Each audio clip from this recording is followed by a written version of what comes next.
Billionaire's daughter hides her poor friend in the mansion, but when her father finds out, he does something unbelievable. The alarm clock went off at 5:30 in the morning, as always. Malcolm Reed stretched out his arm and silenced it before it could wake anyone else in the house. Not that there was much noise to worry about. The 3-story mansion in Riverside Heights seemed to swallow every sound. He got out of the king-size bed, his bare feet touching the polished oak floor. 42 years old, brown hair already showing grey strands at the temples, dark eyes that carried the weight of someone who slept too little and thought too much. Malcolm had built an empire in the real estate sector, but lately he felt as if he were living in one of the houses he sold. Beautiful on the outside, empty on the inside. The shower was quick and mechanical. A precisely trimmed beard, dark grey suit, navy blue tie, Italian shoes, everything in its place, everything perfect. Exactly how Sarah liked him to dress. Sarah. Malcolm stopped in front of the mirror and took a deep breath. 2 years and 4 months.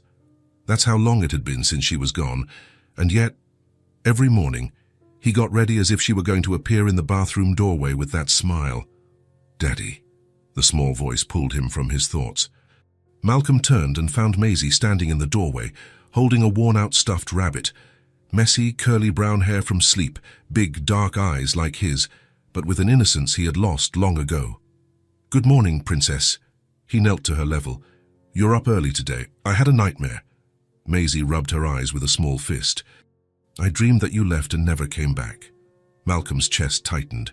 He pulled his daughter into a quick hug, inhaling the scent of baby shampoo from her hair. "Daddy always comes back, you know that," he said, but the words came out drier than he intended. "Mrs. Henderson will take care of you today. She's going to make those pancakes you like. Can I go to work with you?" "Not today, sweetie. Daddy has important meetings." Maisie looked down, and Malcolm felt a pang of something he couldn't name. He pushed the feeling away and stood up. "I'll leave some money for Mrs. Henderson to take you to the park. How about that?" "Okay." The reply was quiet, resigned. Malcolm kissed the top of his daughter's head and went down to the kitchen. Mrs. Henderson, a 60-year-old woman with an Irish accent and infinite patience, was already making coffee.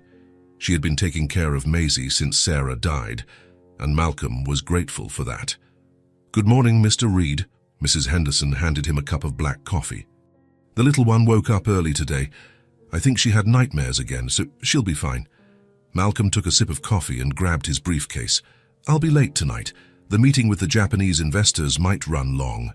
"Of course, sir." Mrs. Henderson hesitated. "Mr. Reed, if I may.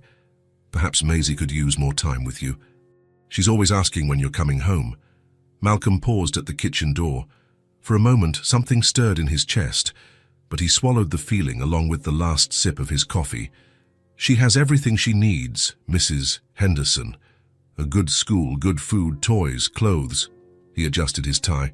"That's what matters." The office of Reed & Associates was located downtown, on the top floor of a glass skyscraper. Malcolm had chosen that spot because from there he could see the entire city he was helping to shape. "Good morning, Mr. Reed." Jennifer, his assistant, stood up as soon as he walked past the reception desk.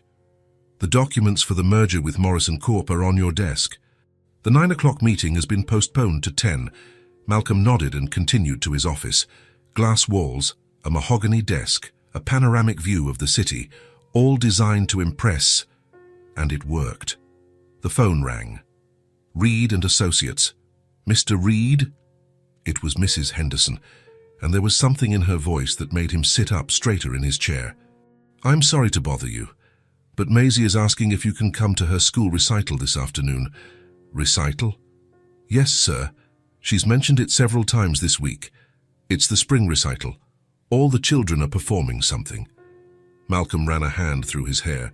He didn't remember any recital. When had it been scheduled? Why hadn't anyone told him? "What time?" 3 in the afternoon, sir." He looked at his schedule. Meeting with the Japanese investors at 2:30. Contract review at 4. Video conference with Los Angeles at 5. "I can't today, Mrs. Henderson. Explain to her that Daddy has important commitments. Maybe the next one." There was a pause on the other end of the line. "Of course, Mr. Reed." I'll explain. And Mrs. Henderson, buy her something nice. A new doll or whatever, to make up for it. Yes, sir. The call ended, but Malcolm stared at the phone for a few seconds. Something was wrong there, something he couldn't quite identify. But Jennifer knocked on the door with more documents, and the feeling was lost in the whirlwind of numbers and contracts. The hours passed as they always did. The meeting with the Japanese went well. The merger would be profitable. The numbers made sense. The future looked bright. So why did he feel so empty? It was almost 8 at night when Malcolm finally arrived home. The mansion was silent again, with only a few dim lights illuminating the rooms. Mrs. Henderson had left, leaving a covered plate in the refrigerator and a list of completed tasks on the counter. Maisie had dinner at 6, bath at 7, asleep by 7:30. She asked for you 3 times. Malcolm walked up the stairs slowly, his shoes echoing on the marble. Maisie's bedroom door was ajar and he peeked inside. She was sleeping, hugging the stuffed rabbit, her breathing soft, her small face relaxed. On the dresser was a new drawing. Malcolm moved closer to get a better look. Colored pencils on drawing paper, the uncertain lines of a child. A house, their house, with 2 windows, a red door, and 2 figures in front. One small, in a dress, with curly hair. The other tall, in a suit, a briefcase in his hand. The 2 figures were holding hands, with big smiles drawn on both faces. Malcolm felt something stir inside his chest as he saw how Maisie had portrayed them, together, happy, connected. Malcolm felt something break inside his chest. He picked up the drawing with trembling hands and sat on the edge of the bed. Maisie stirred in her sleep, murmuring something he couldn't understand. "I'm sorry, Princess," he whispered, lightly touching her hair. "Daddy didn't know. I didn't know you were waiting for me." But Maisie kept sleeping. Malcolm stayed there for a few minutes, watching his daughter breathe, trying to remember the last time they had truly talked. He couldn't remember. When he finally stood up to leave, Maisie opened her big dark eyes, still half lost in sleep. "Daddy, you're home." "I'm home, sweetie." He leaned down to kiss her forehead. "Go back to sleep." "Did you see my drawing?" Malcolm looked at the paper in his hand. "I did. It's very beautiful. It's us." Maisie rubbed her eyes. "We're taking a walk together, holding hands." Malcolm looked at the drawing again, noticing the details he had missed at first glance, the connected hands, the smiles, the closeness of the figures. "What kind of walk is it?" "A normal walk," Maisie said simply, "like other kids do with their parents, in the park or at the beach or just walking down the street." She paused. "I miss taking walks with you, Daddy." Malcolm's chest tightened. His daughter had drawn something they never did, something simple, every day, that to her represented everything. "Sleep now, Maisie. We'll talk tomorrow, okay?" She nodded and closed her eyes again. He left the room and slowly closed the door, the drawing still in his hand. In the silent hallway, Malcolm Reed, a successful man, a respected businessman, a 42-year-old widower, leaned against the wall and finally understood what was wrong. He was giving his daughter everything, except for the one thing she truly wanted: himself. Riverside Heights Elementary was a red brick building surrounded by ancient oak trees. It was the kind of place where children wore impeccable uniforms and carried expensive lunch boxes, where parents drove imported cars and talked about investments while waiting in the drop-off line. Maisie got out of the black car with Mrs. Henderson, her pink backpack on and the stuffed rabbit hidden inside. She always took Mr. Bunny to school, even though she knew the other kids had stopped playing with stuffed animals. But Evie never made fun of her. Evie understood.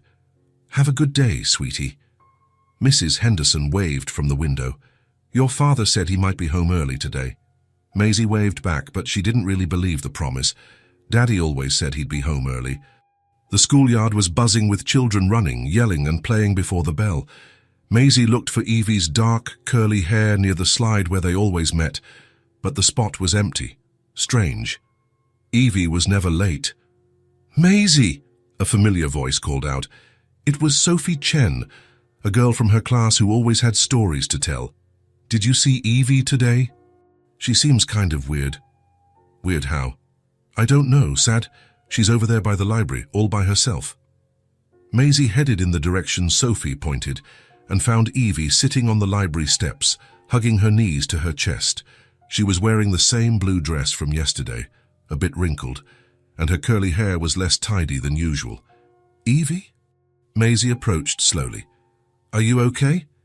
Evie looked up with red-rimmed eyes and forced a smile that wasn't convincing at all. "Hi, Maisie. I'm fine." "No, you're not." Maisie sat down next to her friend. "You've been crying." "I can tell because your eyes get darker when you cry." Evie sighed and rested her chin on her knees. "It's just—" She stopped, as if the words were too hard to say. Mom lost her job last month, and yesterday. Yesterday we had to leave our house. "Leave? Why?" "Because we couldn't pay the rent," Evie said quietly, ashamed. "The landlord said we had to leave immediately. He put all our stuff out on the street." Maisie felt something tighten in her chest. She didn't really understand how these adult things worked, rent, money, jobs, but she perfectly understood what it meant to not have a home. "And where are you going to live now?" Evie took a long time to answer. "Mom said she'd figure something out, that I could keep coming to school like normal." She wiped her nose on the sleeve of her dress. "We just don't have a place to sleep." The bell rang, calling all the children to their classrooms. Maisie took Evie's hand and gently pulled her up. "Come on, we'll talk more at recess." During math class, Maisie couldn't focus on the addition and subtraction problems. She kept thinking about Evie, about her mom, about how it was possible for someone not to have a place to sleep. In her house, there were so many empty rooms that she sometimes got lost in the hallways. How could there be people with no place at all? Mrs. Patterson, the teacher, was explaining even and odd numbers, but Maisie could only think of solutions. And when recess finally came, she already had a plan. "Evie," she ran to her friend Ed, who was sitting alone on a bench under a tree. "I know how to solve your problem." "What problem?" "The problem of you not having a place to sleep." Maisie sat next to her, her eyes shining with excitement. "You can stay at my house." Evie blinked, confused. "Your house?" "Yes.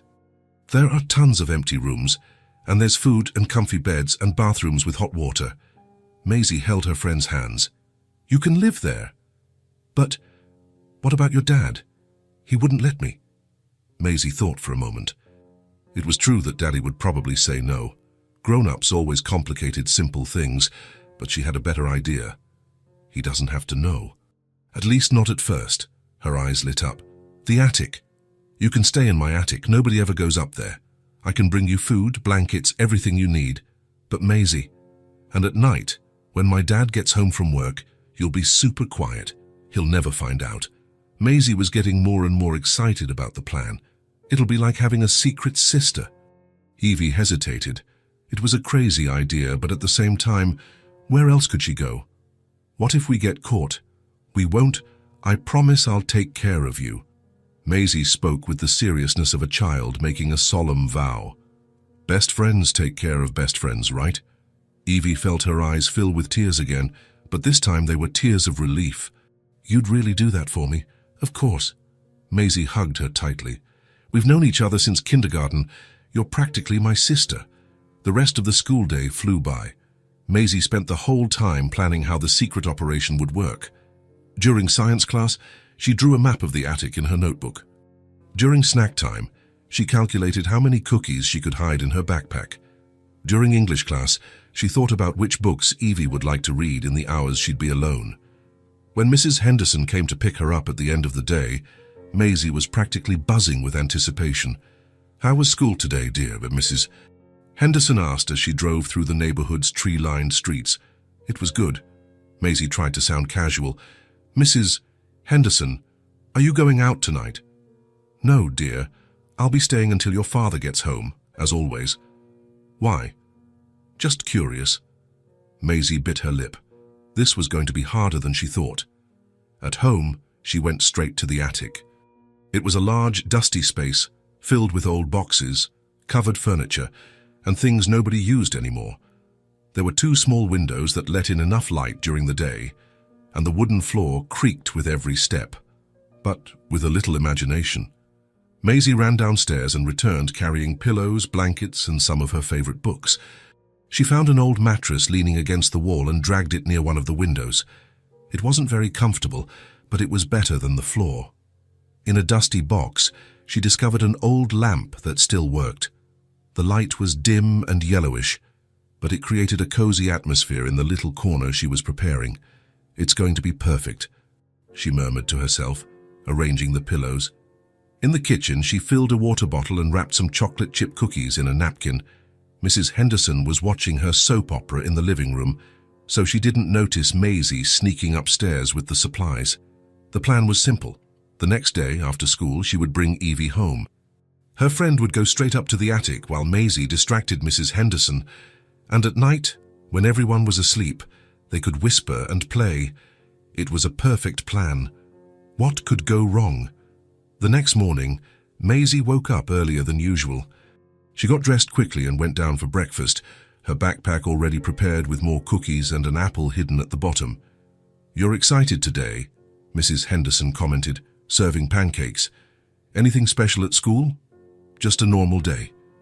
Maisie ate quickly, anxious to find Evie and tell her about the perfect hideout she had prepared.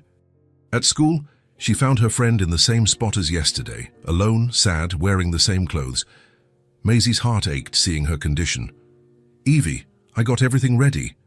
She ran to hug her friend. "The attic is perfect. There's a bed, food, even a light for you to read at night." Evie forced a smile, but Maisie could tell something was wrong. "Where did you sleep last night?" she asked, concerned.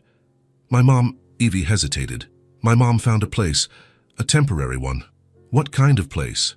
"A safe place," Evie said quickly, changing the subject. "Are you sure your dad won't find out if I go to your house?" "I'm sure. He hardly ever goes up there, and neither does Mrs. Henderson." Maisie held her friend's hands. "It's going to work, I promise." The day dragged on. During recess, Maisie showed Evie the way to her house, pointing out landmarks and explaining where the back door was that they could use. "We'll go in through the kitchen. If Mrs. Henderson is there, I'll distract her by asking for a snack. Then you go up the stairs very slowly and head straight for the attic." Maisie spoke like a military strategist. "The attic door is at the end of the second-floor hallway. There's a little rope to pull." Evie nodded, memorizing every detail. When the final bell rang, the two girls walked together to the school gate. Mrs. Henderson was waiting in the car, reading a magazine. "Hi, Mrs. Henderson," Maisie waved. "This is my friend Evie. She's coming over today to work on a school project." Mrs. Henderson smiled kindly. "Hello, dear. Of course. Get in the car." Evie hesitated for just a second before getting in. Her hands were trembling slightly, but Maisie squeezed one of them, giving her courage. The drive home was quiet. Evie looked out the window, observing the huge houses, the perfect gardens, the clean streets. It was a different world from the one she knew. "We're here," Mrs. Henderson announced, pulling into the mansion's driveway. The Reed house was impressive even by the neighborhood standards. 3 stories, white columns at the entrance, enormous windows reflecting the sky. To Maisie, it was just home. To Evie, it looked like a castle. "Come on, I'll show you my room first." Maisie pulled her friend by the hand. They entered through the main door, passed through the living room with its expensive furniture, and went up the marble staircase. Mrs. Henderson went to the kitchen to prepare a snack, just as Maisie had predicted. "Wow," Evie whispered, looking around. "Your house is gigantic." "Yeah, sometimes I feel a little lost in here," Maisie admitted. "But now you'll be here with me." They quickly passed through Maisie's room, an explosion of pink and white with a canopy bed, a shelf full of books, and a dollhouse bigger than many actual apartments. Evie was impressed, but Maisie didn't give her time to admire it. "Come on, I'll show you your hideout." They went up another flight of stairs to the second floor, then found the rope that opened the access to the attic. A folding ladder came down, and Maisie climbed up first, pulling Evie up behind her. "Ta-da!" Maisie made a dramatic gesture. "Welcome to your secret castle." Evie looked around, amazed. The little corner Maisie had prepared truly looked magical. The mattress was made up with fluffy pillows and a colorful blanket. There was a stack of books, cookies in a bowl, a bottle of water, and the old lamp cast a warm golden glow. "Maisie, Evie couldn't finish the sentence. Her eyes filled with tears. "Do you like it?" "It's perfect," Evie whispered. "It's the most beautiful place I've ever slept." Maisie's chest swelled with pride and happiness. She had done it. She had created a safe place for her best friend. "You can stay here as long as you need," she promised, "and I'll come up whenever I can to keep you company." "Girls," Mrs. Henderson's voice echoed from downstairs. "The snack is ready."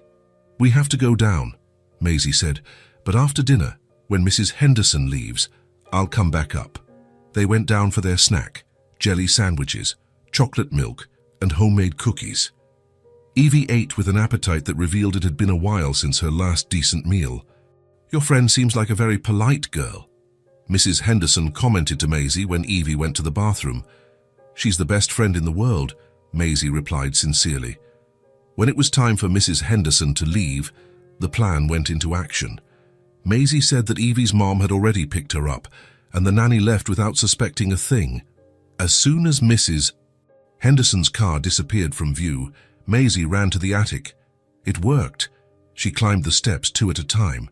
"Now you can come down, take a shower, have dinner with me." But when she reached the top, she found Evie huddled on the mattress and crying softly. "Evie, what's wrong?" "It's my mum," Evie sobbed. "She doesn't know where I am. She must be worried." Maisie sat down next to her friend, not sure what to say. She had thought of food, shelter, safety, but she hadn't thought about Evie's mom. "Where is she now?" Evie hesitated, wiping her eyes with her sleeve. She said she found a place to sleep, but I think she lied so I wouldn't worry." "What kind of place?" "I don't know," Evie mumbled. "She dropped me off at school this morning and said she was going to look for work. She said she'd pick me up at 6, Arnes, but..." She glanced at her small wristwatch. "It's already 7 o'clock. Maisie's stomach twisted. What if something had happened to Evie's mum? What if she was desperately searching for her daughter? "We have to find her. But how?" "I don't even know where she is," Maisie thought quickly. She had known Evie for years, knew where her family used to live before the eviction, knew the places they used to go. "We'll look for her," she decided. "Tomorrow after school, we'll go find her." "And what if we can't find her? We will," Maisie said with a confidence she didn't fully feel. "And until then, you'll stay here, safe, fed and protected." They had dinner together in the attic. Maisie had brought up 2 plates of pasta that she'd heated in the microwave. Evie ate slowly, savoring every bite as if it were the most delicious thing in the world. "You know what's weird," Evie said, playing with her pasta. "I should be scared. I should be desperate. But here with you, I feel safe for the first time in weeks." "That's because we're family now," Maisie replied. "Not by blood, but by choice." When it was time for bed, Maisie went down to her room but couldn't fall asleep. She kept thinking about Evie upstairs, alone in the attic, and about her mom wherever she was. Outside, the night was cold. Somewhere in the city, Lauren Murphy was wrapped in a thin blanket in the back seat of an abandoned car, trying to stay warm. She had dropped Evie at school in the morning, promising she would return, but when she got to their meeting spot, she couldn't find her daughter. She had searched for hours, asking other parents, calling the school. No one knew where Evie was. The despair grew with every passing minute. Lauren didn't know that her daughter was safe, fed and protected just a few miles away. She didn't know that a 5-year-old child had come up with a plan to save her best friend. She didn't know that Evie was sleeping for the first time in weeks, without worrying about what would happen the next day.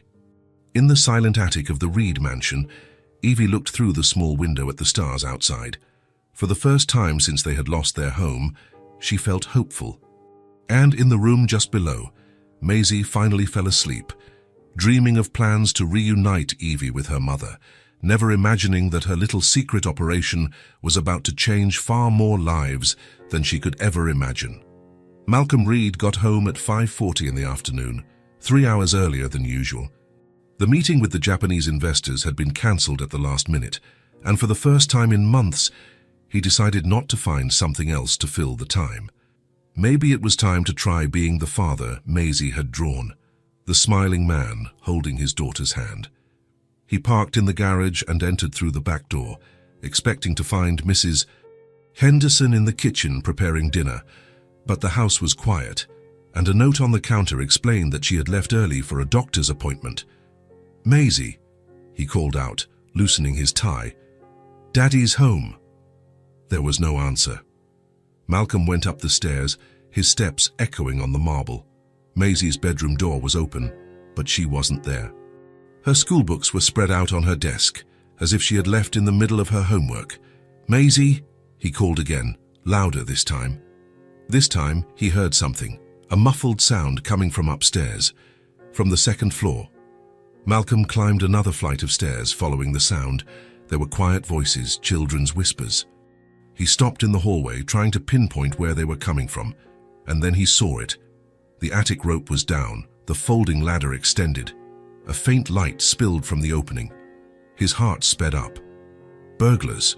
No, the voices were definitely children. Maisie was up there, but with whom? Malcolm climbed the first few steps of the ladder slowly, trying not to make a sound. The voices became clearer. "Do you think my dad will be home soon?" It was Maisie. "I hope not." A second voice, female, that he didn't recognize. "What if he finds out I'm here?" "He won't find out, and even if he does, I'll explain everything." Maisie said with the confidence of someone who still believes the world is fair. "My dad's nice. He'll understand." Malcolm felt something stir in his chest. When was the last time Maisie had said he was nice? He climbed 2 more steps until he could peek over the attic floor. What he saw made him stop, confused. Maisie was sitting on an old mattress, cross-legged eyes with a bowl of cookies in her lap. Next to her, a girl with dark, curly hair, the same age, wearing wrinkled clothes, was eating the cookies slowly, as if each one were precious. The corner of the attic had been transformed into a small refuge. Pillows, blankets, books, an old lamp that Malcolm recognized as being from the guest room. His 2 daughters, no, one was his daughter and the other was a stranger, had created a secret clubhouse. "Evie, do you want me to read you a story?" Maisie offered, picking up a book from the pile. "Can it be the one about the rabbit we started yesterday?" Malcolm frowned. Yesterday? How long had this been going on? He finished climbing the ladder, stepping onto the wooden floor that creaked under his weight. The 2 girls froze, looking at him with wide, startled eyes. "Daddy!" Maisie jumped up, knocking over the bowl of cookies. You're home early." The other girl, Evie, shrank behind Maisie, clearly terrified. Her dark eyes were huge in her small face, and she trembled like a cornered animal. Malcolm looked around the makeshift attic hideaway, processing the scene. Maisie's school backpack was open on the floor, empty except for a few crumbs, a nearly empty water bottle, 2 plates with leftover food. Someone was living here. "Maisie," he said, his voice calmer than he felt. "Who is your friend?" This is Evie," Maisie stammered, placing herself protectively in front of the other girl. "She's from my school. She just came over to play in the attic. We like it up here. It's our secret fort." Malcolm knelt and getting down to the girl's level. Evie was trembling harder now, and tears began to stream down her face. "Evie," he said gently, "is that your name?" She nodded, unable to speak. "How long have you been here, Evie?" 2 days. The answer came in a barely audible whisper. 2 days? Malcolm looked at Maisie, who lowered her eyes. "Maisie, where are Evie's parents?" Maisie started, but Evie interrupted her. "It's just my mom," Evie said, still whispering. "My dad left when I was a baby." "And where is your mom now?" The silence that followed was heavy with tension. Evie looked at Maisie, who nodded encouragingly. "I don't know," Evie finally confessed. We lost our house. And my mom said she would find a place for us to stay, but..." Her voice broke. "But she didn't come back to pick me up from school." Malcolm felt as if he had been punched in the gut. A homeless child, a missing mother, and his 5-year-old daughter had decided to solve it all on her own. "Maisie," he said, keeping his voice firm but gentle. "Did you bring Evie home because she had nowhere to stay?" Maisie nodded, her eyes filling with tears. "She has nothing, Daddy. No house, not enough food, no..." She sobbed. "And I have so much. It wasn't fair for her to be all alone." Malcolm looked at the two girls, his daughter trying to save the world and the other lost, frightened child. Something inside him broke and reformed at the same time. He had spent 2 years burying himself in work, building walls around his heart, thinking he was protecting himself and his daughter.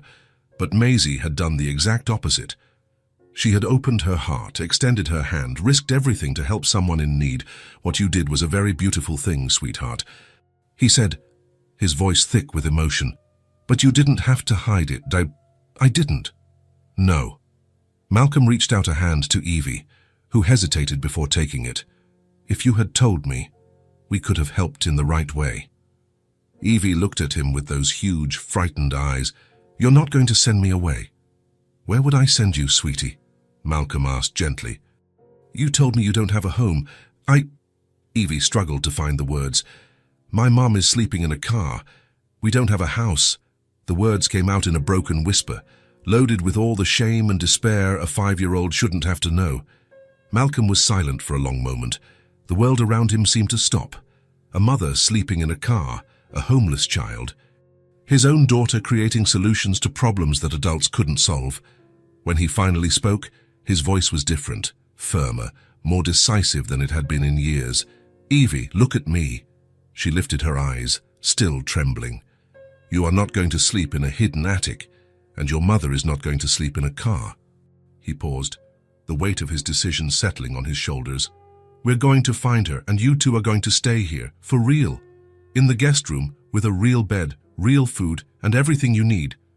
"Really?" Maisie asked, her eyes shining. "Really," Malcolm confirmed. "But first, we need to find your mom, Evie." "Do you have any idea where she might be?" Evie thought for a moment. "She said she was going to look for a job downtown, and that she found a place to sleep. But I think she lied." She wiped her nose with her sleeve. "She always lies when she doesn't want me to worry." Malcolm stood up, offering a hand to both girls. "Evie, do you know where your mum is right now?"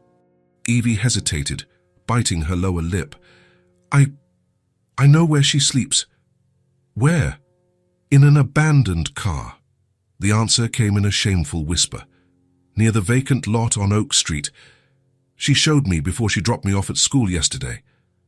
Malcolm's chest tightened. A mother sleeping in an abandoned car while desperately searching for her missing daughter. "Can you take me there?" Evie nodded, her eyes filling with hope. "You're really going to get her?" "I am," Malcolm said, and for the first time in 2 years, he felt he was doing something truly important. "We're going to get your mum and bring her home." As they came down from the attic, Malcolm carrying Evie and holding Maisie's hand, he felt something he had forgotten existed. Purpose. For the first time since Sarah's death, he had a mission that went beyond numbers, contracts, and meetings. He had 2 children depending on him, and a desperate mother who needed to be reunited with her daughter. And he was not going to fail any of them. The vacant lot was on the other side of town, in an area Malcolm Reed had never visited. As he drove down Oak Street, with Maisie and Evie in the back seat, he watched the landscape gradually change. The well-kept houses gave way to peeling apartment buildings. The perfect gardens were replaced by empty lots full of overgrown weeds. "It's here," Evie said quietly, pointing to a lot surrounded by a broken chain-link fence. "Turn left." Malcolm parked on the side of the street and looked through the windshield. The lot was an expanse of packed dirt dotted with a few abandoned cars, piles of rubble, and a lone tree growing in the center. Under the tree, almost hidden by the late afternoon shadows, was a blue 1990s sedan. The paint was peeling. One of the back windows had a hole covered with duct tape, and the front bumper hung at an odd angle, but it was clearly inhabited. There was a small pile of folded clothes on the hood, and a plastic bottle next to the driver's door. "She's in there," Evie whispered, her eyes fixed on the car. "Mommy always sleeps in the front seat because it's safer." Malcolm turned off the engine and sat for a moment, processing the scene. A woman living in an abandoned car, a child who knew the details of that life because it had become normal for her. "You two stay here," he said, unlocking the doors. "Let me talk to her first." "No," Evie leaned forward, grabbing his arm. "She'll be scared if a stranger comes alone. Please, Let me come with you." Malcolm looked into the girl's pleading eyes and nodded. "Okay, but you two stay behind me." They got out of the car and walked across the uneven ground. The lot was covered in loose gravel and pieces of glass that crunched under their shoes. The air smelled of dry weeds and something vaguely metallic. As they approached the blue sedan, Malcolm could see more details. The back seat was covered with plastic bags containing what appeared to be all of a family's belongings: clothes, a few children's books, a doll with tangled hair, kitchen utensils wrapped in towels. An entire life reduced to what could fit in an old car. In the passenger seat, a small figure was curled up asleep. Malcolm stopped about 6 feet away, allowing his eyes to adjust to the shadow under the tree. Lauren Murphy had dark brown hair pulled back in a messy ponytail. She wore faded jeans and a long-sleeve shirt that had seen better days. A child's blanket, pink with a unicorn print, was wrapped around her legs. Next to her on the center console was a half-full bottle of water and a bag of bread that looked like it only had a few slices left. Even in her sleep, her face was lined with tension. One of her hands was clenched into a fist, as if she were preparing to defend herself, even while unconscious. It was clear she had been living in that abandoned car for some time, trying to protect herself, trying to protect her daughter, the only way she knew how. "Mommy," Evie called out softly. Lauren stirred but didn't wake. "Mommy," Evie said a little louder. This time Lauren's eyes snapped open, her body instantly tensing. She looked around, confused for a second, before her eyes found Evie. Then her face transformed completely. "Evie!" She stumbled out of the car, nearly falling on the gravel. "Oh my God, where were you? I looked for you everywhere. I was so desperate, I thought—" She pulled her daughter into a frantic hug, the words tumbling out between sobs. I'm so sorry. I promised I'd pick you up from school and I couldn't get there on time. And when I arrived, you were already gone, and I didn't know what to do. I didn't know where you had gone." "It's okay, Mommy," Evie said, hugging her mother tightly. "I'm okay. This is Maisie, my best friend, and this is her dad, Mr. Reed." Only then did Lauren realize they weren't alone. She quickly straightened up, wiping her eyes with the back of her hand, trying to regain her composure. Malcolm saw the exact moment that shame replaced relief on her face. He saw, when she realized where they had found her, what they had seen. A mother sleeping in an abandoned car, surrounded by all that was left of her life. Lauren began, her voice hoarse with emotion. "Evie, you shouldn't have bothered these people. I told you I would figure our situation out." "She didn't bother anyone," Malcolm said gently. "My daughter brought Evie to our home because she was worried." Lauren looked at him for the first time, really looked. She saw the expensive suit, the Italian shoes, the watch that cost more than a year's salary. She saw everything she wasn't, everything she couldn't provide for her daughter. "I'll pay you back," she said quickly, "for anything she ate or used. I just need a few days to get things sorted." "You don't owe us anything," Malcolm interrupted. "But we need to talk about your situation." Lauren stiffened, bracing for a lecture or humiliation, but Malcolm just said, calmly and firmly, "Get your things. You're sleeping under a roof tonight. It's the least we can do." Lauren blinked, confused. "I'm sorry. You're going to stay at our house," Malcolm repeated, "for as long as you need to get back on your feet." "But I can't accept that," Lauren protested. "You don't even know me. I could be anyone, dangerous or—" "You're the mother of a 5-year-old girl who was sleeping in an abandoned car," Malcolm said simply. "That's all I need to know." Lauren looked at him for a long moment, searching for any sign of pity or condescension, but there was only sincerity in his dark eyes. "Why?" she asked. "Why would a stranger do this?" Malcolm glanced at Maisie, who was holding Evie's hand, both girls watching the adult conversation with hopeful eyes. "Because my daughter taught me something important today," he said. "She taught me that when someone needs help, you help them. It's as simple as that." It took 40 minutes to transfer all of Lauren and Evie's belongings from the abandoned car to Malcolm's Mercedes. It wasn't much. A few bags of clothes, some books, important documents kept in a plastic folder, and the few personal items they had managed to save when they were evicted. But each item was treated with respect, as if it were precious. Malcolm carried the heaviest bags. Maisie helped with the children's books, and Lauren held tightly to the folder with their documents. During the drive back, the car was silent. Lauren looked out the window, watching the houses get progressively larger and more manicured as they approached Malcolm's neighborhood. Evie dozed against Maisie, finally relaxed after days of tension. When they arrived at the Reed mansion, Lauren stood on the sidewalk for a moment, staring at the 3-story house with its white columns and perfect gardens. "Is this where you live?" she asked Evie. "It's where we're going to live now," Evie corrected, taking her mother's hand. Maisie said, "We're family now." Lauren felt her eyes fill with tears again. Family. It had been so long since that word had meant anything more than survival. Inside the house, Malcolm led them directly to the first-floor guest suite. It was a spacious room with a queen bed, an additional twin bed, a private bathroom, and a small sitting area. "You can stay here," he said, placing the bags on the floor. "There are towels in the bathroom, and Mrs. Henderson left food in the fridge. Please, help yourselves." Lauren looked around the room, which was larger than any apartment they had lived in for the past 2 years. "Mr. Reed, I don't know how to thank you." "There's no need to thank me," he interrupted. "Just stay. Rest. We'll talk about the next steps tomorrow." After Malcolm left, gently closing the door behind him, Lauren sat on the edge of the bed and pulled Evie into her lap. "Are you sure you're okay?" she whispered. "You weren't hurt. No one was mean to you." "Everything's okay, Mommy," Evie assured her. "Maisie took care of me. She gave me food and books and a soft bed. And her dad is nice, just like she said." Lauren hugged her daughter tightly, finally allowing the tears to fall freely. For the first time in months, they were safe.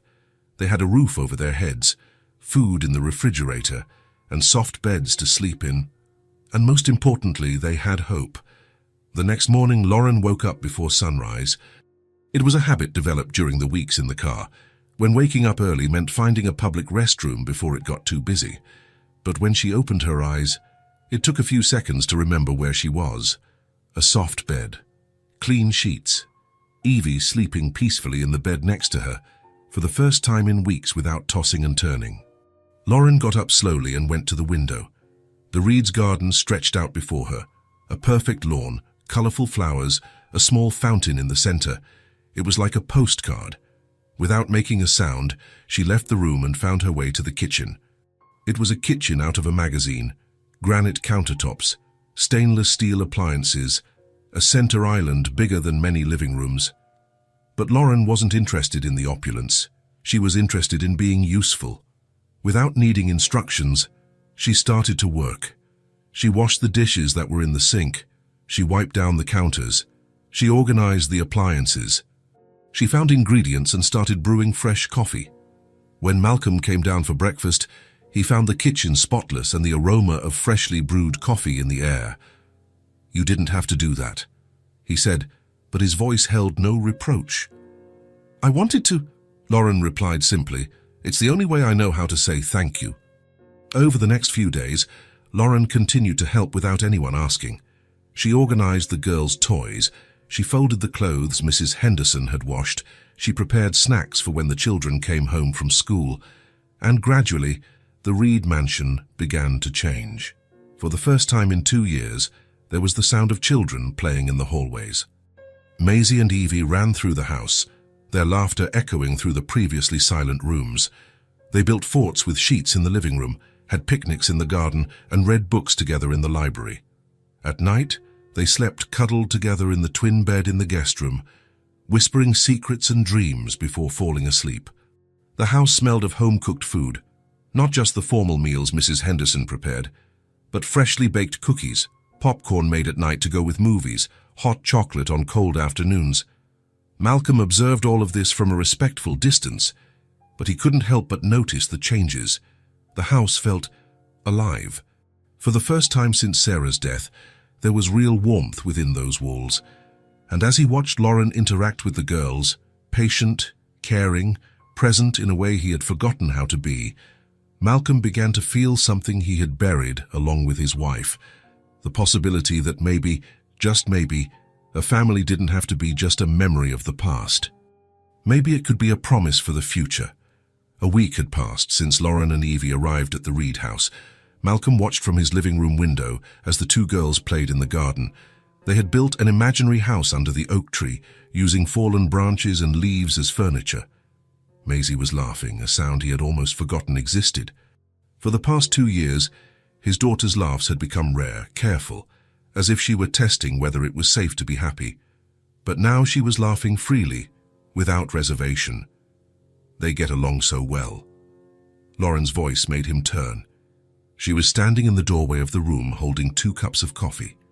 It had become her habit to make coffee for him in the late afternoon, a small gesture of gratitude she insisted on maintaining. "Thank you." Malcolm accepted the cup, noticing how her hands were careful but not delicate. They were hands that worked, that fought, that didn't give up. Lauren sat in the armchair next to the sofa, maintaining a respectful distance. During the week they had been there, she had been careful not to overstep boundaries, not to occupy spaces that weren't hers.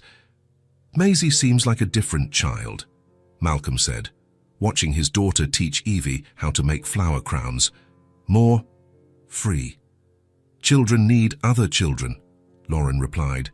"Evie has changed too. She's starting to smile like she did before." She paused, not finishing the sentence. "Before what?" Lauren hesitated, as if deciding how much to share. "Before we lost everything," she said finally. "Before she had to grow up too fast." Malcolm took a sip of the coffee, which was perfect, strong but not bitter. Just like Lauren, strong but not hardened. "You don't have to talk about it if you don't want to." He said, "No, it's okay." Lauren looked out the windows, watching the girls. "I think it's time I told you the whole truth." She took a deep breath before she began. "I worked at the Hillside supermarket for 3 years. It wasn't much, but it was steady. I could afford a small apartment, buy food, keep Evie in school. We didn't have luxuries, but we had enough." Malcolm nodded, encouraging her to continue. "At the end of last year, the chain was sold. The new owners decided to cut staff to reduce costs." Her voice grew quieter. "I was one of the first to be laid off. No warning, no severance. One day I was working, the next I was on the street. And then it was a roller coaster." Lauren ran a hand through her hair. "I looked for a job everywhere. Supermarkets, stores, restaurants, offices. But there was always something. Not enough experience, overqualified, hours that didn't work with Evie's school schedule." Malcolm did the math in his head. If she had lost her job at the end of last year, it meant they had been struggling for over 6 months. The months went by, the savings ran out. First, I cut everything that wasn't essential. Then I started falling behind on bills. Then, she paused. Then the landlord lost his patience. "How long were you in the car?" 3 weeks. The answer came out low, laden with shame. 3 weeks sleeping in car seats, washing up in public restrooms, eating whatever we could buy with the few dollars we had left. Malcolm felt something tighten in his chest. 3 weeks. While he was complaining about meetings that ran late, Lauren was fighting to keep her daughter fed and in school. "But you know what's craziest?" Lauren continued, and now there was something different in her voice. Not shame, but fierce pride. Even sleeping in a car. She didn't miss a single day of school. Malcolm looked at her with renewed attention. "What do you mean?" "Every day, without exception, I took Evie to school. It didn't matter if I had only slept 2 hours, if it was raining, if the car wouldn't start. Every morning I would wake her up, help her get ready in a gas station bathroom, brush her hair, make sure her clothes were clean." Lauren spoke faster now, as if the words were pouring out from a deep place. "Because I might have lost my job, I might have lost my house, I might have lost almost everything. But I was not going to let her lose her education. I was not going to let her lose her future." Malcolm was silent for a moment, processing the magnitude of what she had done, keeping a child in school while homeless, preserving normality in the midst of chaos, protecting her daughter's future even as the present was falling apart. "That's extraordinary," he said finally. Lauren shrugged, as if it were obvious. "It's what any mother would do." "No." Malcolm shook his head. "It's not what any mother would do. It's what an exceptional mother would do." He looked back at the garden, where Maisie was teaching Evie how to do a cartwheel on the grass. His daughter was radiant, more vibrant than he had seen her in years. "Maisie has changed since you arrived," he said. "She stays up later, laughs more, eats better. It's like," he searched for the right words, "it's like she's become a child again." "Evie too," Lauren smiled. "Yesterday she asked me if we could stay here forever. She said she's never had a sister before." Malcolm felt something stir in his chest. Sister. The girls already thought of each other as sisters. "And you?" he asked. "What do you want?" Lauren met his eyes for the first time in the conversation. "I want to rebuild our life. I want to find a job, a place to live, to get back the dignity we lost." She paused. "And I want Evie to stay a child for a little longer. She's had to grow up too fast these last few months. Do you have any plans? For work, I mean. I have a few interviews lined up for next week," Lauren said. "Nothing guaranteed, but there's hope." They sat in comfortable silence for a few minutes, watching the girls play. The sun was beginning to set, painting the garden in shades of gold. "Mr. Reed," Lauren said eventually. "Malcolm," he corrected. "You can call me Malcolm." "Malcolm," she repeated, testing the name. "Can I say something?" "Of course." Lauren hesitated, as if weighing her words carefully. "Maisie talks about you a lot when we're alone." Malcolm sat up straighter. "What does she say? She..." Lauren paused, clearly uncomfortable. "Maybe it's not my place to say." "Please," Malcolm insisted. "I need to know." Lauren took a deep breath. "She misses you. She said you work a lot and don't have time for her." The words hit Malcolm like a punch to the gut. He put his coffee cup down on the table, his hands trembling slightly. "She said that?" "Not angrily," Lauren quickly clarified. "With sadness. She understands that you work to take care of her, but she just wanted more time with her dad." Malcolm closed his eyes. 2 weeks ago, when he'd found the girls in the attic, Maisie had said she missed taking walks with him. And now Lauren was confirming that his daughter's loneliness was real, constant. "I thought I was doing the right thing," he said, his voice hoarse. "After Sarah died, I buried myself in work.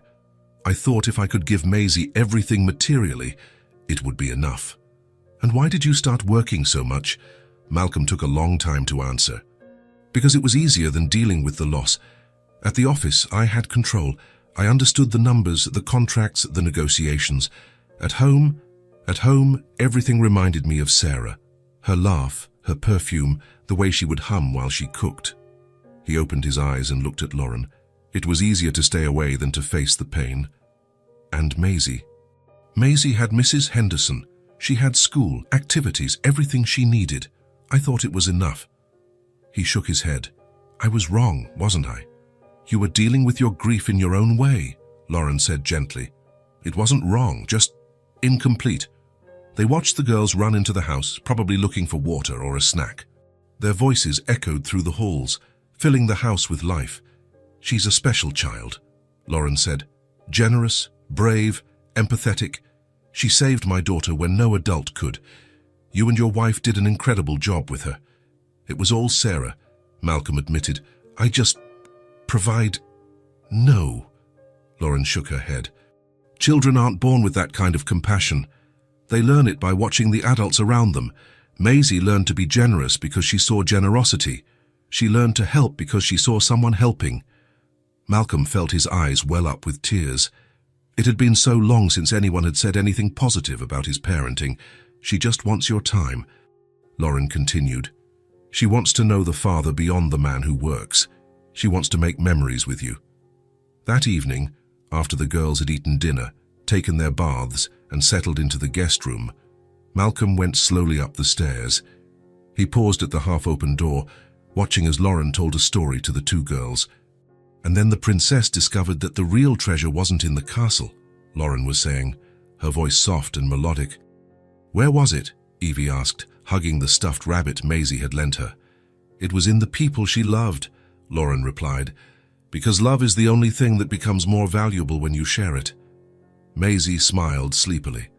"Just like us here, we love each other, so we're rich molks exactly."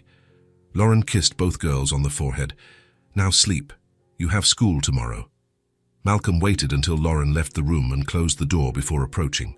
He knocked lightly. "Maisie, are you still awake?" "Daddy!" Her voice came, muffled by the pillows. "Come in." Malcolm opened the door and found Maisie sitting up in bed, her eyes shining in the dim light. Evie was sleeping peacefully in the bed beside her. "Hi, Princess," he said, sitting on the edge of her bed. "Hi, Daddy. You're home early again today." "I am," he confirmed, "and I'm going to keep coming home early." Maisie tilted her head, curious. "Why?" Malcolm took a deep breath. What Lauren had said still echoed in his mind. Maisie misses you. She wants time, attention, presence. He knelt beside the bed, getting to his daughter's eye level. The words he needed to say were stuck in his throat, heavy with 2 years of guilt and regret. "I'm sorry, sweetie," he said, his voice thick with emotion. "I thought I was giving you everything, but I wasn't seeing you."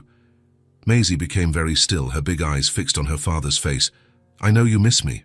I know you want to take walks with me, play with me, have Daddy be present. And I didn't realize, or I realized, and I didn't know how to deal with it." The words came out hard, but they were necessary. "I was so afraid of feeling pain that I forgot to live. I forgot to be a real father to you." "Daddy," Maisie began, but he interrupted her gently. "Let me finish." He held her small hand. "Thank you for waiting for me. Thank you for not giving up on me even when I had given up on myself. Thank you for showing me what really matters." He paused, looking into his daughter's eyes. "I'm here now, for real, and I'm not leaving again." Maisie studied his face for a long moment, as if checking to see if she could believe his words. Then she leaned forward and hugged him tightly, her small arms wrapping around his neck. "I love you, Daddy," she whispered. "I just wanted you to know that I exist." Malcolm felt his heart break and mend at the same time. She just wanted him to know she existed. How had he failed so completely at something so basic? "I know you exist," he whispered back, holding his daughter tightly. "You are the most important thing in my life, and I'm going to spend the rest of my days proving that to you."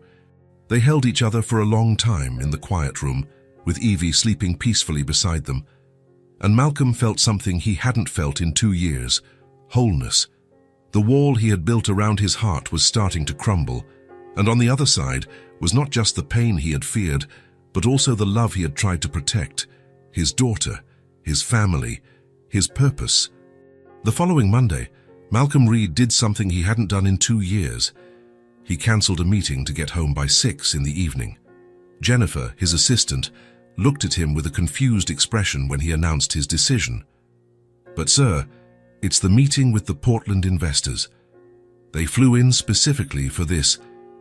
Reschedule for tomorrow morning," Malcolm said, tidying the papers on his desk. "I have a more important engagement today, but—" "Jennifer," Malcolm interrupted her, but his voice wasn't impatient. It was determined. "Reschedule the meeting." He left the office at 5:30, driving through the familiar streets with a strange feeling in his chest. Anxiety? Expectation? It had been so long since he'd been home while it was still light out that he had almost forgotten what it was like. When he parked in the garage, he heard something that made him pause. Laughter, coming from the backyard, children's laughter, loud and genuine. Malcolm entered through the kitchen door and found Mrs. Henderson preparing dinner. "Mr. Reed." She turned, surprised. "You're home early." "I am," he replied, loosening his tie. "Where are the girls?" "In the garden, playing with Lauren. They're—" "Mrs." Henderson smiled. "They're happy." Malcolm went out the back door and found a scene that made him stop on the porch. Maisie and Evie were playing tag with Lauren, running across the lawn. Lauren was chasing them, making monster noises, and the girls shrieked with joy as they ran away. "Got you." Lauren caught up to Evie, scooping her up and spinning her around. The girl was laughing so hard she could barely breathe. "Now it's my turn to be the monster," Maisie announced, and Lauren set her down so she could chase the grown-ups. Malcolm just stood there watching. When was the last time he had seen Maisie run like that? When was the last time she had laughed that way? "Daddy!" Maisie saw him on the porch and ran towards him. "You're home. We're playing tag. Do you want to play too?" Malcolm looked at his breathless daughter, her cheeks pink from running, her eyes shining with happiness. A week ago, he would have said he was tired, that he needed to shower, that maybe later. Today, he took off his suit jacket and tossed it onto a porch chair. "Of course I do it," he said, stepping down into the garden. "Who's the monster now?" "I am," Maisie yelled, and took off running after him. For the next 15 minutes, Malcolm Reed, CEO of Reed & Associates, a man who controlled millions in investments, ran around his own garden being chased by a 5-year-old girl, and when she finally caught him, he scooped her into his arms and spun her around, listening to her laughter echo across the property. "Dinner's ready." Mrs. Henderson called from the porch. For the first time in 2 years, Malcolm had dinner with his family, sitting at the kitchen table, not the formal dining room table, but the small, cozy one where real meals happened. "So, how was school today?" he asked, serving Maisie some salad. "It was good," she answered excitedly. "We learned about butterflies in science class. Did you know they start as caterpillars?" "I did know that," Malcolm smiled. "And how do they turn into butterflies?" Maisie began to explain the process of metamorphosis with the enthusiasm of a child discovering the world. Malcolm listened to every word, asked questions, showed genuine interest. Evie, initially shy, soon joined the conversation. She talked about the book she was reading, the new friend she had made in class, the drawing her teacher had praised. Lauren watched it all in silence, a small smile on her face. "And you, Lauren?" Malcolm turned to her. "How was your day?" "I had an interview this morning," she replied. "At a department store downtown. They said they'd call me by Friday, so how did it go?" "Well, I think," Lauren shrugged. "The manager seemed nice, and the hours would work with Evie's school." After dinner, Malcolm didn't go up to his office as he always did. Instead, he sat in the living room while the girls played on the rug. "Daddy, can you help us with a puzzle?" Maisie asked, holding up a box with 1,000 pieces. 2 years ago, Malcolm would have said that puzzles were a waste of time. Tonight, he sat on the floor and started sorting the pieces by color.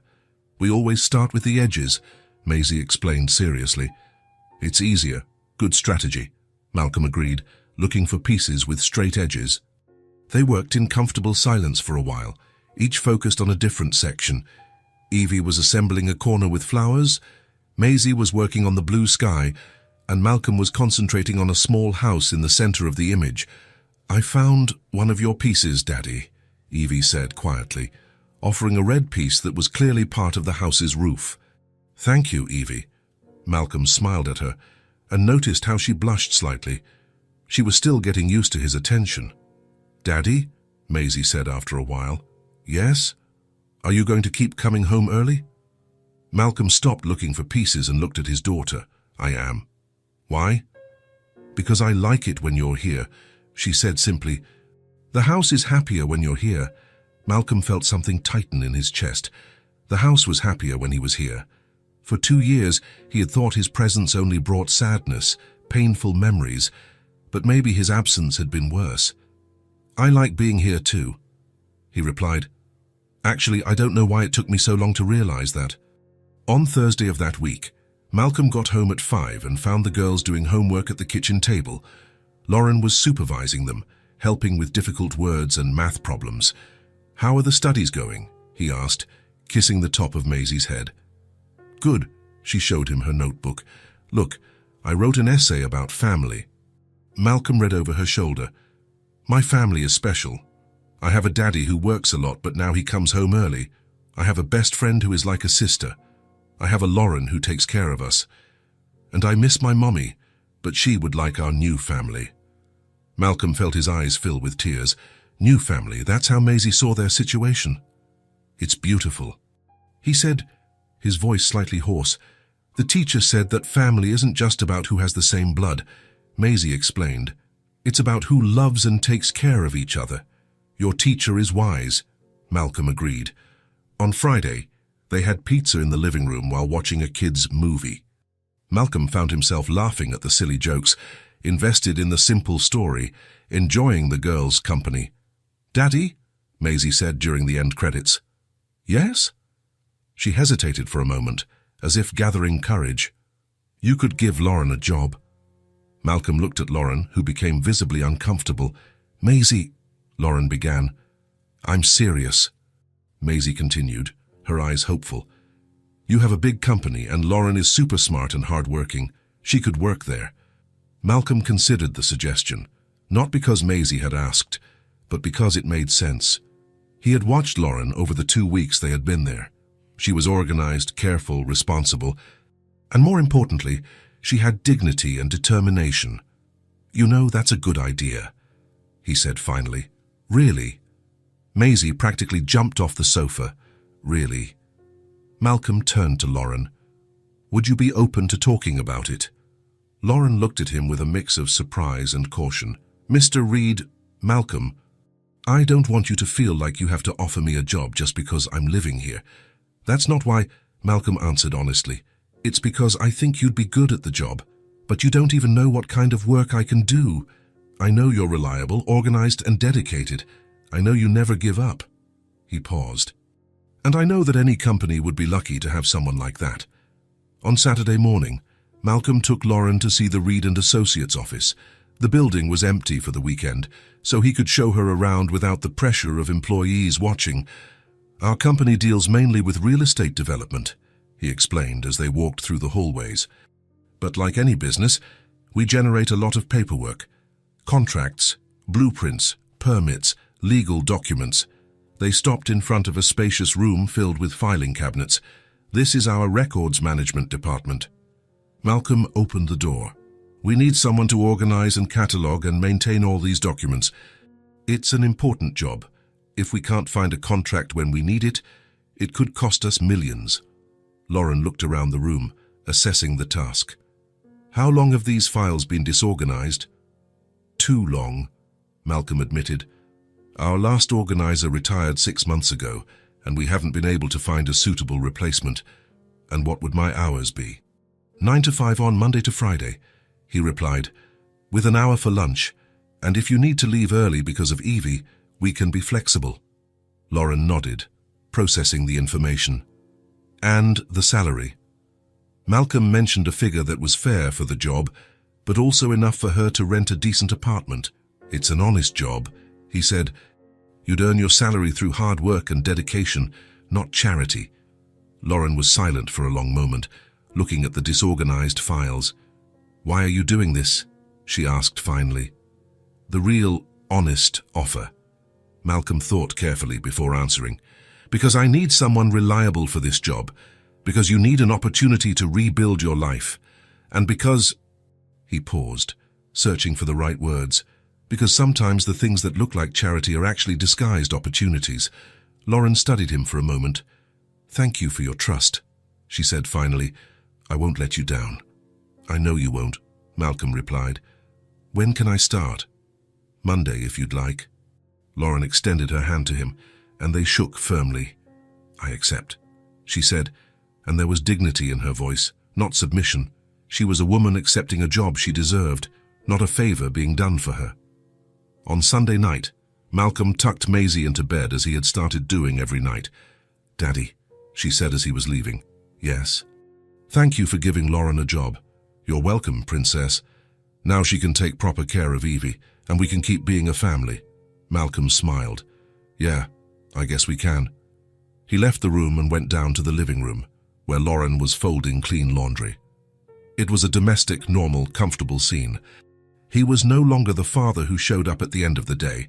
He was the father who was present. And for the first time in 2 years, Malcolm Reed felt like he was living, not just surviving. 6 weeks after Lauren started working at Reed & Associates, she came home with news that would change everything.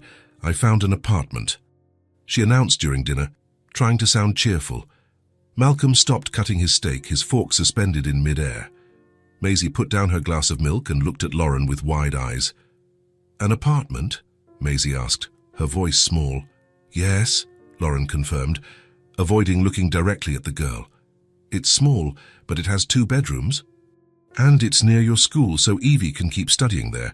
Evie, who had been playing with the food on her plate, looked up. "We're moving." "We are," Lauren said gently. It's time for us to have our own place again." The silence that followed was heavy. Malcolm could almost feel the weight of disappointment radiating from Maisie. But Maisie started, then stopped, as if she didn't know how to express what she was feeling. "But you'll still be friends," Lauren quickly added. "You can see each other every day at school, and on the weekends." "It's not the same," Maisie whispered. Malcolm watched his daughter fight back tears and felt his own chest tighten. During the 6 weeks that Lauren and Evie had lived with them, the house had been transformed. There was laughter in the hallways, conversations during meals, the sound of children playing. There was life, and now they were leaving. "When?" he asked. "Next weekend," Lauren replied. "I've already paid the first month's rent and the security deposit." Malcolm nodded, trying to process the information. It was the right thing to do, of course. Lauren had a steady job. She was rebuilding her life, regaining her independence. Staying at his house forever wasn't a realistic option. So why did he feel like he was losing something important? "Congratulations," he said finally. "It must be a relief to have your own place again." "It is," Lauren agreed, but there was something in her voice that didn't sound completely convincing. The rest of the week passed in a strange combination of normalcy and melancholy. The girls continued to play together. Lauren continued to help around the house. Malcolm continued to come home early from work. But there was an atmosphere of farewell hanging over everything. On Thursday night, Malcolm found Maisie sitting on the stairs, hugging her stuffed rabbit. "Hi, Princess. Why aren't you playing with Evie?" "She's packing her things," Maisie answered without looking up, "putting everything in boxes." Malcolm sat down on the stairs next to his daughter. "You're sad that they're leaving. It wasn't a question." "Yeah," Maisie admitted. "I know it's silly. They can't stay here forever." "It's not silly," Malcolm said. "It's normal to feel sad when people we love go away. But it's different," Maisie struggled to explain. "When Mommy went away, it was forever. Evie is going away, but I can still see her." "So why am I so sad?" Malcolm thought about his daughter's question. It was a surprisingly mature observation for a 5-year-old. "I think it's because you got used to having a sister," he said finally. "And now you're going to miss having her around all the time." "I wish they could stay," Maisie whispered. "Our house is going to be quiet again." On Friday morning, Lauren loaded the last of the boxes into the car she had bought with her first paycheck, a used but reliable sedan. Evie was holding a doll that Maisie had given her as a farewell gift. "Thank you for everything," Lauren said to Malcolm, extending her hand. "For giving us a roof when we needed it, for giving me a job opportunity, for treating us with dignity when so many people would have turned their backs." Malcolm shook her hand, noticing how firm and warm it was. "Thank you for bringing life back into this house," he replied, "and for helping me be a better father." "You were already a good father," Lauren said. "You just needed to learn how to be present." The girls hugged for a long time, promising to see each other at school on Monday. Maisie cried, silent tears that streamed down her face without her trying to hide them. "I'm going to miss you," she whispered to Evie. "Me too," Evie replied. "But we're still best friends. That doesn't change." Malcolm watched in silence, feeling something stir in his chest. His daughter's generosity had saved a family, and now she was learning one of life's hardest lessons, that sometimes loving someone means letting them go. Lauren's car disappeared around the corner, and the Reed mansion fell silent once again. But it was a different silence than before. It wasn't the empty silence of absence. It was a silence filled with memories. That night, after Maisie had gone to bed, Malcolm went up to his office. He had avoided that room during the weeks Lauren and Evie were there, preferring to spend time with his family. But tonight, he felt the need to be alone with his thoughts. The desk was just as he had left it weeks ago, papers organized, pens aligned, everything in its place. But something was different. Or maybe he was the one who was different. Malcolm opened the bottom drawer of his desk, where he kept personal things. Underneath some old documents, his hands found what they were looking for.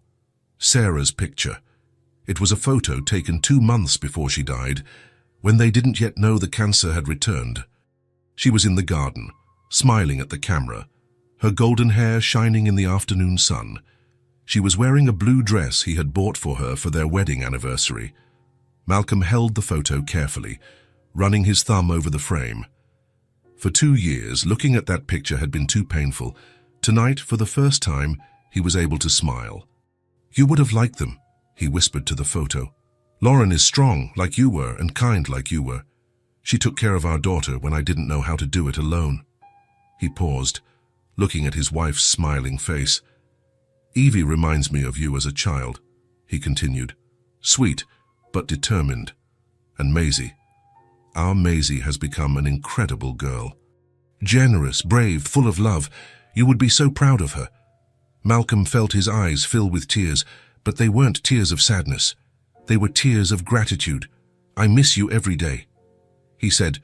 "But today I realized something. For 2 years, I thought that keeping you alive in my memory meant I had to stop living. I thought moving on would be a betrayal of what we had." He gently touched the glass protecting the photo. "But you wouldn't have wanted that, would you? You would have wanted me to be happy. You would have wanted Maisie to have a complete family. You would have wanted me to open my heart to love again." Malcolm took a deep breath. It's time to move on.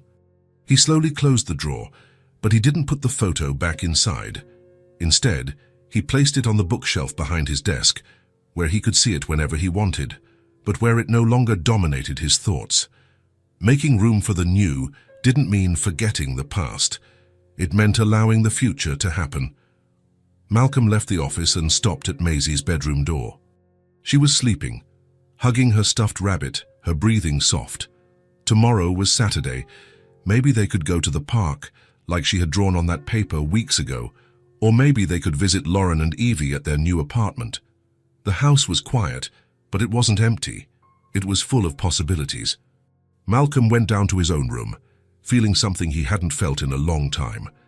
It wasn't exactly happiness, not yet, but it was hope, and for now, that was enough.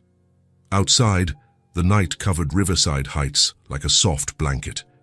And in the Reed house, a man who had learned to be a father again slept peacefully, dreaming of the future he was finally ready to embrace. 3 months after the move, the visits became frequent. Every Friday, Malcolm would pick Lauren up from work, and together they would get the girls from school. The weekends were split between the apartment and the mansion. It was a natural routine, as if it had always been this way. This Saturday, they were at the Reed house for a special lunch. Malcolm was trying to cook while Lauren supervised him with amusement. "You burned the chicken," she said, looking at the skillet. "I did not. It's golden brown," Malcolm defended, scraping off the dark parts. "Daddy doesn't know how to cook," Maisie explained to Evie seriously. "Mrs. Henderson always did everything." "I can cook some things," Malcolm protested. "Like what?" Lauren asked, raising an eyebrow. "Coffee, toast, scrambled eggs, sometimes." The girls laughed, and Malcolm loved the sound of their joy filling the kitchen.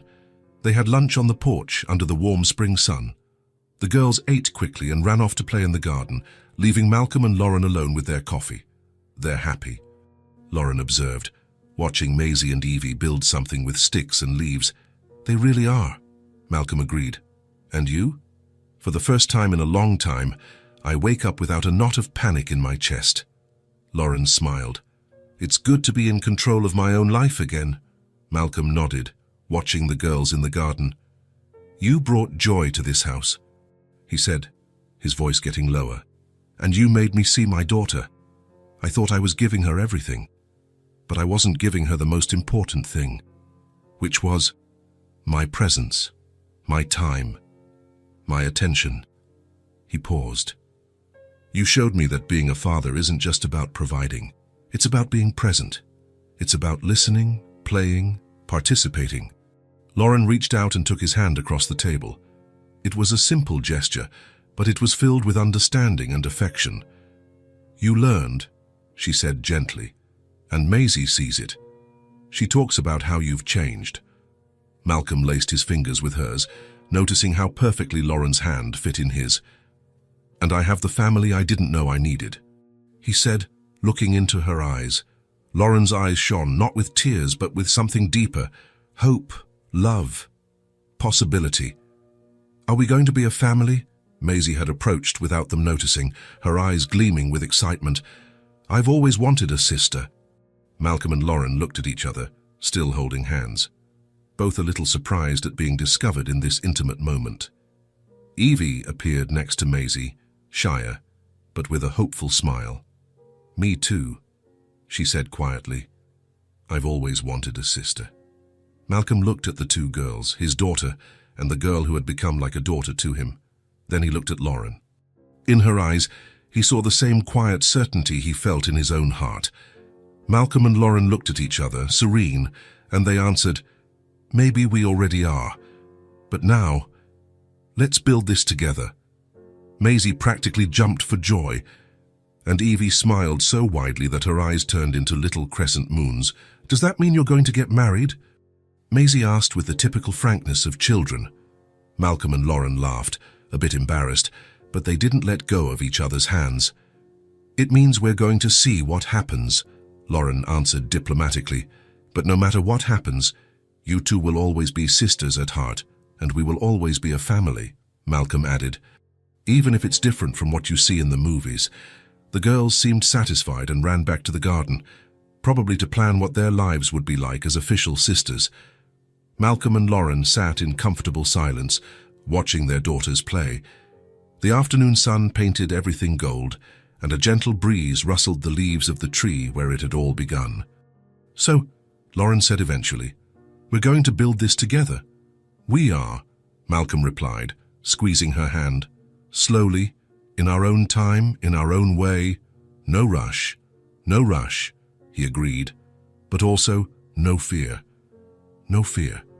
In the garden, Maisie and Evie played under the same tree where months ago two broken families had met. Now they laughed together, planned together, dreamed together. On the porch, two adults who had learned that family is about choice, love, and dedication watched their daughters build the future they all wanted. The silence that followed was no longer empty. It was full of promise. If this story touched your heart, subscribe to the channel and turn on notifications so you don't miss the next ones. Leave a like because it helps this story get recommended to more people. See you in the next story.